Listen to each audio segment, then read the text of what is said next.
Sorry guys, as in the previous lecture I have some internet connectivity issue, so I need to interrupt that lecture over there, and now we will finish this chapter in this lecture. So guys, in the last lecture we were discussing about the functions of human resource development. As you can see over here, that in the functions of human resource development we need to do such kind of activity to have a good human resource development. Now in this topic we already have discussed our first point, that is performance appraisal. We also have discussed employee training. Now guys, we will see executive development. What is executive development? So guys, to do the human resource development, we also need to consider executive development function. Executive development is the program by which executive capacities to achieve desired objectives are increased. The purpose of such development is the development of their mental abilities, skills, and inherent qualities. Executive development is required to develop leadership qualities, shortage of trained managers, development of companies, rapid technological changes to fulfill social responsibility, and to develop managerial knowledge, etc. Different methods are used for it. So guys, what is executive development? Executive development means, guys, it is a kind of training or the development activity which is given to the managers of the company. Now we will see the fourth, that is career planning and development. Career planning is assuring the employees working on their present jobs of their development for meeting challenges, responsibilities for the future, satisfying the needs of organization development and fulfilling the personal needs of the employees.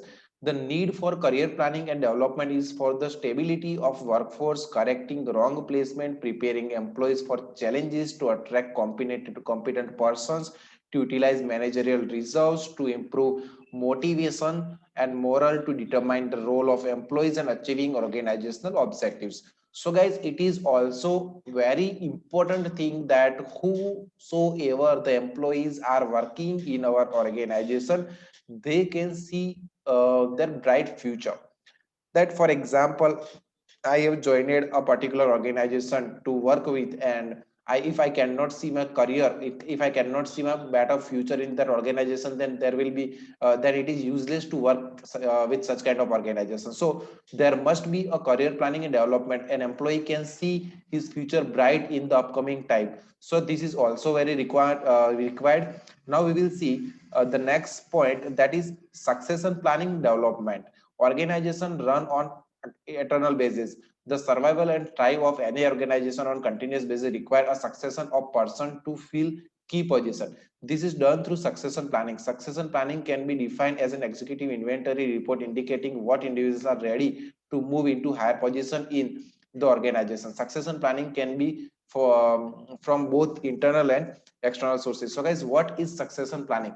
Succession planning means, for example, I have joined an organization to work with, and if I work well over there, then what will be my next position, that if company will promote me to the superior position or not. So guys, this is done as succession planning of an employee. The means many employees are working in a particular department, but if one of them or few of them might do work well, and if they are good at working, then they will be promoted to the superior level. And in the superior level, if they will work over there for some time, and if they found very good at work, then they will be again promoted to the next level.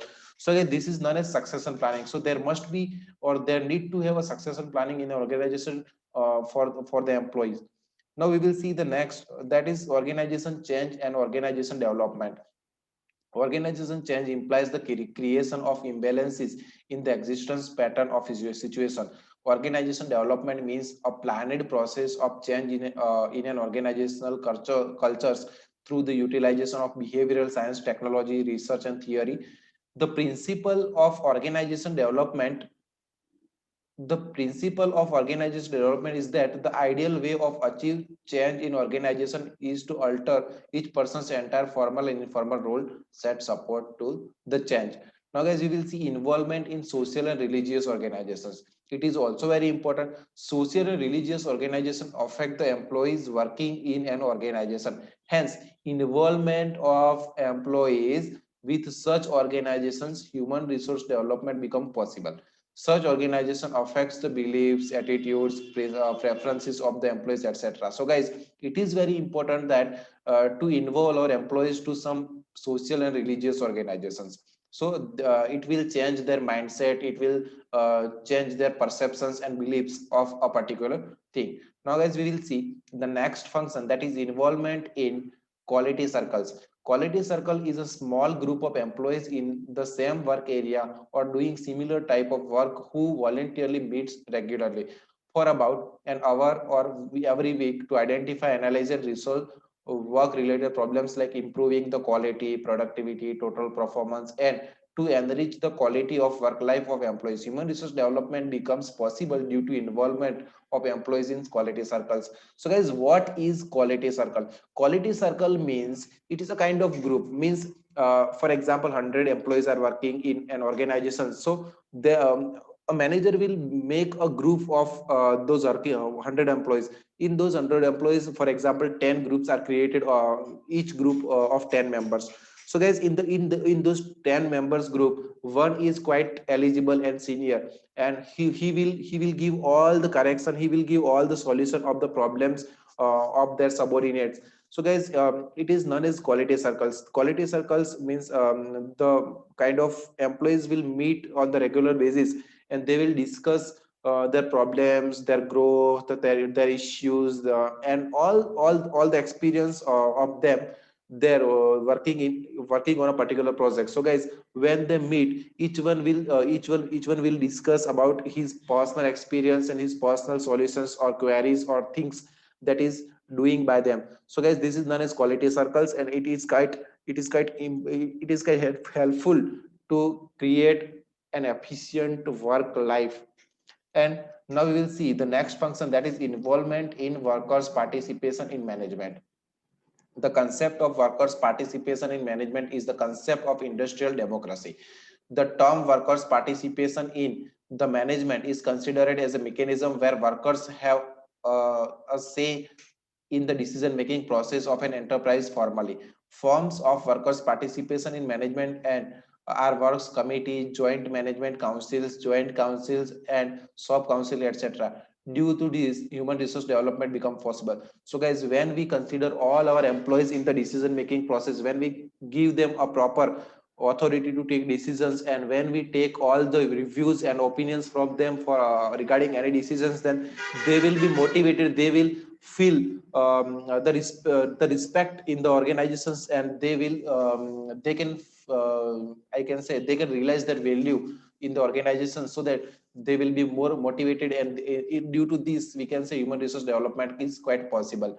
Now guys, we will see the last point of the chapter, that is techniques or methods of human resource development. So what are the different techniques and methods of human resource development? So again, we need to discuss the same point as now we are discussing. So we will see it once again. Techniques of human resource development. In the techniques, we have seen performance appraisal, potential appraisal, career planning, career development, employee training, executive development, organizational change, organizational development, social and cultural programs, workers participation in management, quality circles, employee counseling, and teamwork. So guys, these are the, you can say, methods. Now again, there are some more, that is role analysis, communication policies and practices, monetary rewards, then non-monetary rewards, employee benefits, and grievances mechanism.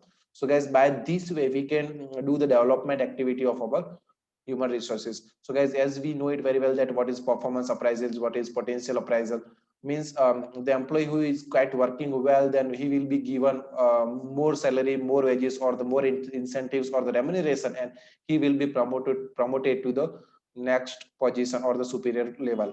And guys, career planning, employee can see the career of him, he's in the future, that he will be promoted to the next and next level if he works well. Employee training is also there. If a manager found that these kind of these employees need training, then they will be given a proper training to do the work well. Executive development is also there. It is a kind of training to the managers and the superior subordinates or the superior employees.